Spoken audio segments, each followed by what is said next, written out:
Hi, everyone. So if you're watching this, you are trying to get ready for your upcoming test. And um, yeah, so you're watching this video, hopefully to help you out. Um, no need to watch the whole thing. So you can fast forward to where you need or whatever you need help with, or you can just watch the whole thing if you want. So let's go ahead and get started. What does the flat portion of the graph represent? All right, so the flat portion is where, to figure that out, you first want to look at the y-axis. All right, so if I'm looking at the y-axis here, that's speed. It's labeled speed. So that a flat part is where the speed is staying the same. So the best way to say that, where the flat parts are, is constant speed.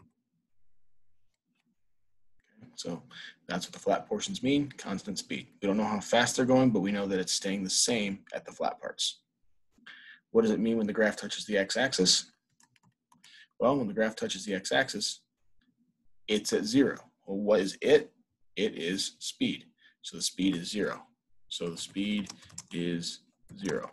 Another way of saying that would just be they are stopped. Okay. Which of the following could be an accurate description of this graph? So now a lot of people will get confused by this and think they're going up a hill and then they're going to go down a hill. It's not the way this works because the speed is going up at the beginning. So that what's going to make your speed go up? It's going to be going down a hill. Are you going down the hill the whole time, like part B says? No, because you eventually slow down, right? And then you ride a steady speed, and then you stop. So you're not going to ride down the hill the whole time. You rode down a hill, then uphill, so that makes sense, and then stopped.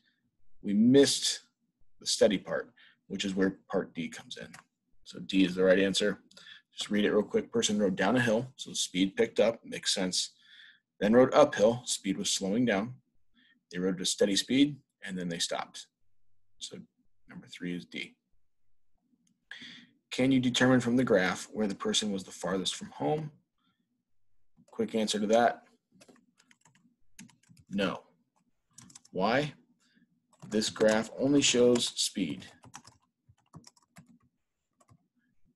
We have no idea if the person is moving towards home,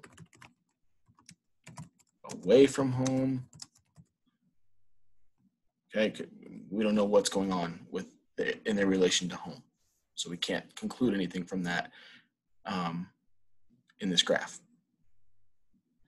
Number 5, draw and label a graph to represent your distance from the ground as you ride a Ferris wheel. Assume the Ferris wheel goes around twice. So I'm going to draw my axis here. This is time.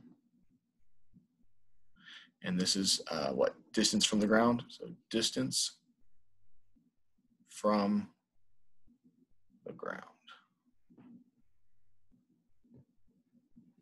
So now you get on the Ferris wheel, which is not quite on the ground. The seat does not actually hit the ground. You're just above the ground. And then you start going up, right? You start going up. And eventually you get to the top of the Ferris wheel. You're the farthest away from the ground. And you start circling back around. Okay, but you never actually hit the ground. That'd be bad if you did, because that would hurt. Turn around, and you go back up. Get to the top, turn around, come back. You just went around twice, and you get off. Okay, notice it never does actually hit the bottom because you're never on the ground while you're on the Ferris wheel. Okay, so I could label all that. I probably should label all that, but I talked through it, so hopefully that's enough. Okay. Domain and range. Moving on to the next lesson. What is the domain and range of the following relation? Well, the domain is just the x values. So that would be -2, 6, 5, 6 again, and 6 again. I can write them if I want, but I don't have to. So I can do this, or you could just stop at 5. I don't care. Just make sure you have all the x values, which are the first ones. Okay, the range is all the y values. 5, 0, 3, -1, -2. Okay, is it a function? Hopefully you realize that it is not a function. Why? It's because the domain repeats.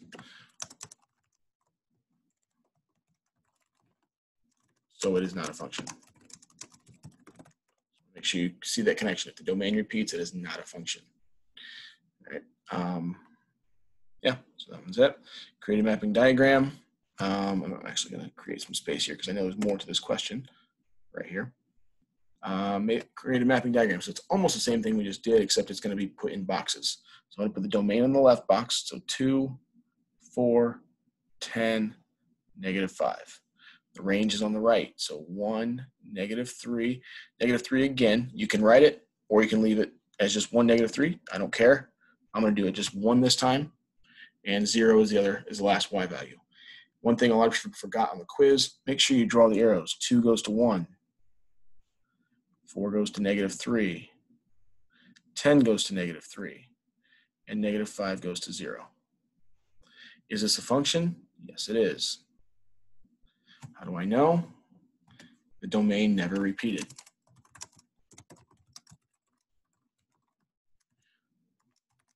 Just so you make sure you see the connection.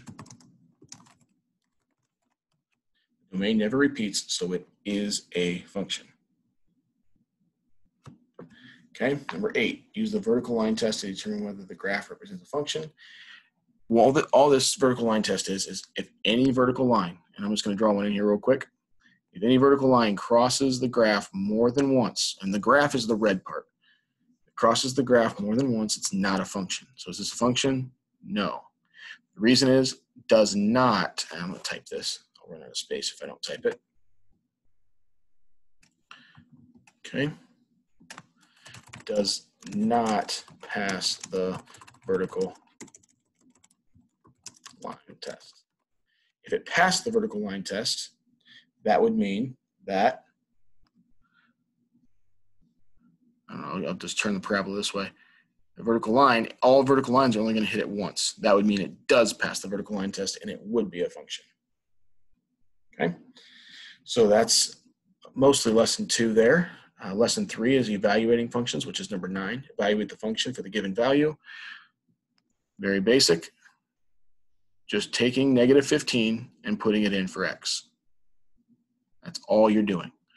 2 times -15 is -30, and then divide that by 3, you get -10. So f of -15, the y value when x is 15, is -10. Okay? 10 and 11 are basically doing the same thing, you're just doing it twice for each problem. So f of -2, the f tells you to use this function. So I'm going to do 6 times -2 minus 1. So that's -12 minus 1. So that would be -13. I'm just going to do an underline there because I'm not done. I'm going to use that in a little bit. And then I'm going to use g of 7. So that g tells me I'm using this function. So I'm going to do 5 minus 2 times 7. Well, 2 times 7 is 14. So 5 minus 14 would give me, what, -9? So now I have f of -2 is right here. G of 7 is right here. And now I want to add those. So I'm going to do -13 plus -9, which gives me -22 as my final answer. Same idea for number 11, except we're dividing the two. G of -50. So I'm going to put -50 in for x on the g function. So that would be 5 minus 2 times -50. So that's 5, and that's think of that as like a -2 times -50. That's positive 100. So that would be 105. Now I'm going to do f of 6. So that would be 6 times 6 minus 1. That's 36 minus 1. That's 35. Now I'm going to take those two answers, 105, and divide it by 35, which is a good number. It's 3. Okay, that's evaluating functions. Another way you could evaluate functions is when I give you a domain and tell you to find the range. Okay, so I gave you a function of 2x to the third minus 5. I'm going to go ahead and take those 3 x values and plug them in. So 2, take out x and put -3 to the third power minus 5. We haven't done third powers in a while, but all that means is -3 times -3 times -3. Well, -3 times -3 is positive 9. 9 times negative 3 is negative 27. So 2 times negative 27 minus 5. So that would be negative 54 minus 5 would be negative 59. So that's the first range value is negative 59. Okay, now I'm going to do 0. 0 should be a little quicker because 0 to the third power is just 0. 2 times 0 is just 0. 0 minus 5 is just negative 5. My second range value. And now I'm going to do 4. 4 to the third power. That's 4 times 4, which is 16. 16 times 4 is 64. So 2 times 64 minus 5 would be 128 minus 5, which is 123. That is my final range value for this problem. Okay. 13 through 17 all kind of go with this situation here. So a store bought a case of disposable cameras for $300. The store's profit, which we're going to call P, on the cameras is a function of the number of cameras sold. Use the function P of C equals 6C minus 300 to answer 13 through 17. So I'm giving you the function here. How much is each camera sold for? According to the function. So we can actually get that from the function. How much is each camera sold for? Well, the cameras is C, right? So 6 times C is $6 times the number of cameras. So that each camera is sold for $6. It's a little extra. I don't think I'm going to ask anything like that on the test, but it is good to see. Find the range when the domain is this. Okay, well, we're doing basically the same thing we did on number 12. I'm just going to take 0 and plug it in. So 6 times 0 minus 300. That's going to be 0 minus 300. That's negative 300. So I'm going to make my range right here, negative 300. 15 would be 6 times 15 minus 300. 6 times 15 is 90. 90 minus 300 is negative 210. Sorry, that 0 is not very good. 6 times 50 minus 300. Well, 6 times 50 is 300. 300 minus 300 is 0. Last one, 62. So 6 times 62 minus 300. Let me grab my calculator here. 6 times 62 is 372. Minus 300 would be 72. So there's my range right there. What does the domain represent in this situation? Basically, what does C stand for? I told you in the problem, but let's make sure we caught on to that. That's just the number of cameras sold. So up here, when I said find the range when the domain is this, actually, let me answer the next question first. What does the range represent? Represents the profit. So when I asked you up here, back to what I was just saying, find the range when the domain is this. The domain is the number of cameras sold. So when I sell 0 cameras, my profit is negative 300. When I sell 15 cameras, my profit is negative 210. When I sell 50, my profit is 0. When I sell 62, my profit is $72. Okay. How many cameras need to be sold to break even where the profit equals 0? We kind of already did that. It was 50 cameras. That will make me $300. I'll make the $300 back, and I'll be done. Okay. Graphing.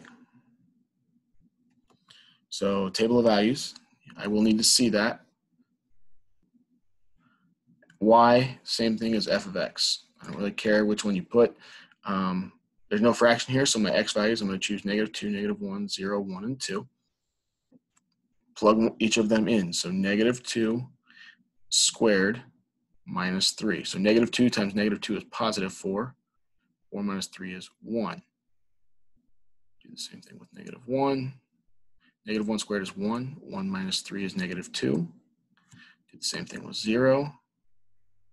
0 minus 3 is negative 3. Do the same thing with 1.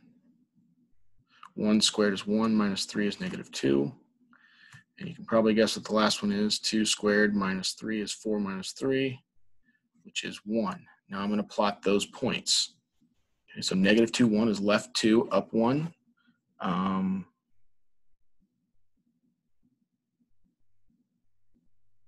use the cursor, it's a little more accurate here.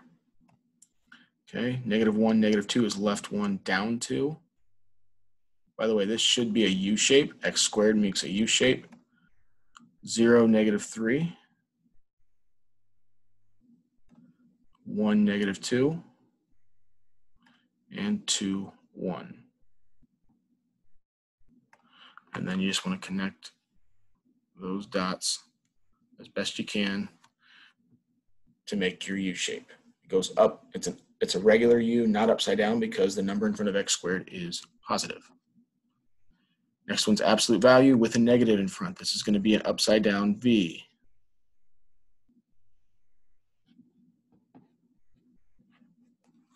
Okay, I know that just by looking at the graph, or sorry, at the table. Sorry, at the equation. I'll get it right one of these days. -2, -1, 0, 1, and 2. No fractions, so I'm just going to do that. So that negative is on the outside of the absolute value. I know I've done several of these, but here's another one. I'm going to do everything inside the absolute value first. That's -4. The absolute value of -4 is 4. Put the negative back in front, +3. -4 plus 3 is -1. Okay, do the same thing with -1. 2 times -1 plus 3. So that's -2. Absolute value of -2 is +2. Put the negative back in front from here. Add 3, you get 1. 0, I'm going to start, rather than writing it all out, I'm going to, first of all, run out of space. Second, save some time. 0, plug it in for x. 2 times 0 is 0. Absolute value of 0 is 0. -0 is 0. 0 plus 3 is 3. 2 times 1 is 2. Absolute value of 2 is 2. Put the negative in front. That's -2 plus 3 is 1. 2 times 2 is 4. Absolute value of 4 is 4. Put the negative in front. It's -4 plus 3 is -1. Now let's plot them. -2, -1. -1, +1. 0, 3. 1, 1. 2, -1. Connect the dots, and there's my upside down V. Last one does have a fraction. So I'm going to make my table. I want to choose multiples of the denominator. So the denominator is 5. Multiples of 5 would be 5 and 10. So I'm going to go 5, 10, also 0, but I'm also going to do -5 and -10. And now I'm just going to plug those in. So 3/5 times -10 minus 2. 3 times -10 is -30. -30 divided by 5 is -6. Minus 2 is -8. Get rid of that little stray mark there. Okay, do the same thing again with -5. Not going to spend as much time on it. 3 times -5 is -15. Divided by 5 is -3. Minus 2 is -5. 0, that should be pretty easy. 3/5 times 0 is 0. Minus 2 is -2. 3/5 times 5. 3 times 5 is 15. 15 divided by 5 is 3. 3 minus 2 is 1. And then the last one is 3/5 times 10 minus 2. So 30 divided by 5 is 6. 6 minus 2 is 4. So -10, -8. 1, 2, 3, 4, 5, 6, 7, 8. By the way, before I finish graphing this should be an uphill line, right?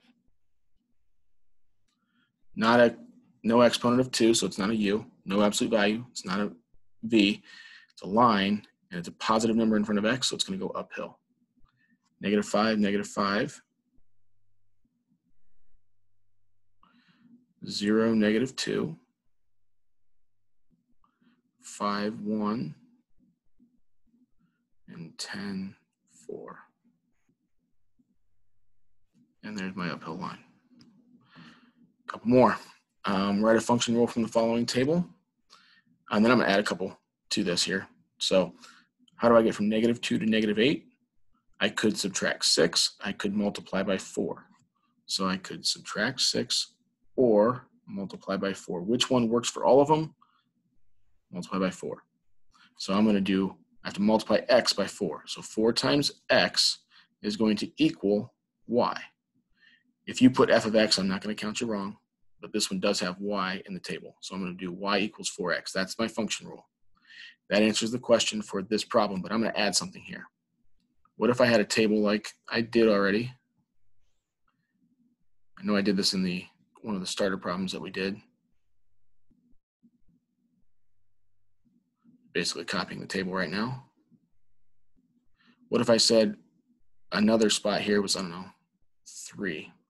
What is this going to be? Well, that's an x value, so I just put it in for x. 3 times 4 is 12. What if I said over here we got 28? What's this? That's a y value, so I'm going to put that in for y. So it's going to be 28 equals 4x. Divide by 4, you're going to get x equals 7. Okay, you will have to do that on your test. 22, how do I get from 1 to 0.5? Divide by 2. Does that work for all of them? 2 divided by 2 is 1. 3 divided by 2 is 1.5. 4 divided by 2 is 2. This one does have f of x, so I'm going to go f of x equals x, whatever x is, divided by 2. That's my function rule. Okay, last one. Truck rental company charges $44 per day for renting a medium-sized truck. There's also a charge of 38 cents per mile. Write a function rule to model the cost of renting a truck. We're going to call that C of M for one day. So you're only renting it for 1 day. So this $44 per day, you're only getting that one time for driving M miles. So my function rule is just going to be C of M equals, it's going to be $44 for the day, and then however far you drove. So 0.38 times the number of miles. That's my function rule. How much will it cost if you drive 70 miles? That's an M value. So I'm going to see, basically what I'm doing is I'm finding C of 70. So that's $44 plus 38 cents times 70. And that's going to equal, calculator, definitely do this with a calculator.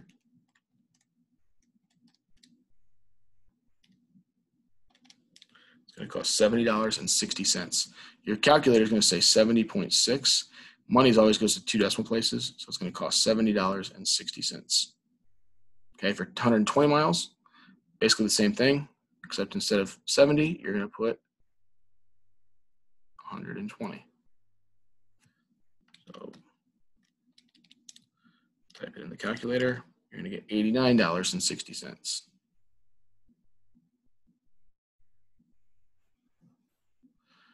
You take the truck back after 1 day and you pay $58.44. How far did you drive that day? That's a money thing. Which of these variables up here, M or C of M, is money? Well, M is miles, C of M is money. So this is a C of M value. I'm basically going to take that 58.44 and plug it in for C of M, the whole thing. That whole C of M got replaced by 58.44. And now 44 plus 0.38 M. I'm going to subtract 44 from both sides.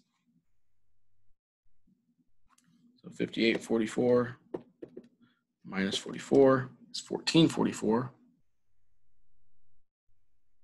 equals 0.38 M. Just divide by 0.38.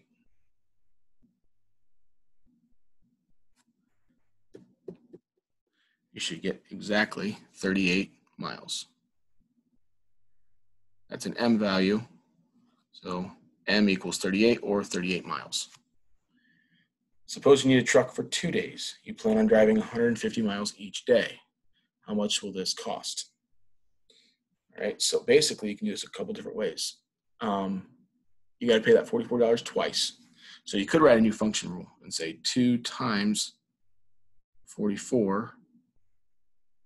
And if you do 150 miles each day, it's going to be 38 cents times 300. The 300 comes from 150 times 2. Okay? Or you could do 44 plus 0.38 times 150 to see how much it's going to cost for 1 day. Whatever you get there, multiply by 2. Okay, so this one I feel like makes more sense for you guys. So 44 plus 0.38 times 150 is $101. Times that by 2, it's going to be $202 for 2 days. just to make sure that my other one was right, I'm going to do 2 times 44 plus 0.38 times 300, and I get 202. So it wouldn't have mattered which one. All right, so I just did all of that in one video. Hopefully that was helpful. If you still have questions, make sure you, well, ask me Tuesday, because we're taking the test on Wednesday. So, and that'll be all.